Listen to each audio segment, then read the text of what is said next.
Hi friends, இப்போ நம்ம சிறகடிக்க ஆசை பார்க்க போகிற சிறகடிக்க ஆசையில் மாற்றி சொல்லிக்கிறாங்க.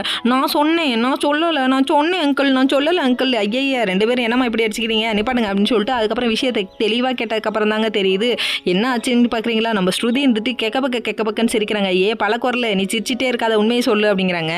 அதுக்கப்புறம் இல்லைங்க முத்து, நான் குளிக்க போனேன், நான் என் மேனேஜர்கிட்ட ஃபோனில் பேசிகிட்டு இருந்தேன், அப்போ வந்து இவங்க சொல்லிட்டு போயிட்டாங்கன்னு நினைக்கிறேன் அப்படின்னு அவங்க ஒரு பக்கம் சொல்ல, அது நீங்கள் ஃபோனில் பேசிகிட்டு இருந்தது எனக்கு தெரியாதுன்னு சொல்லிட்டு மீனா வந்து சாரி கேட்குறாங்க. இதில் சாரி கேட்காங்க 2 பேர் மேலேயே தப்பு இல்லைன்னு இவங்க ஒரு பக்கத்து பேசிகிட்டு இருக்காங்க.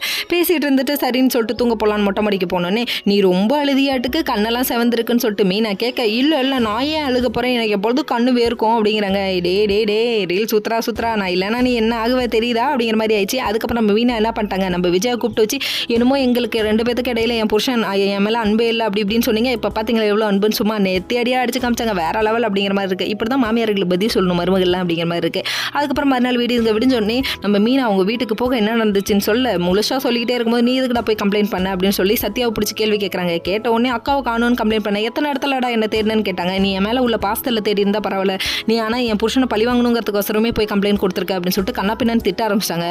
திட்டினதுக்கப்புறமா நீ எல்லாம் இன்னும் திருந்த மாட்டல, இந்த சிட்டி கூட சுற்றிட்டு வாழ்க்கை வீணாக போயிடும் அப்படின்னு சொல்லிட்டு அடிச்சுட்டு கிளம்பிட்டாங்க.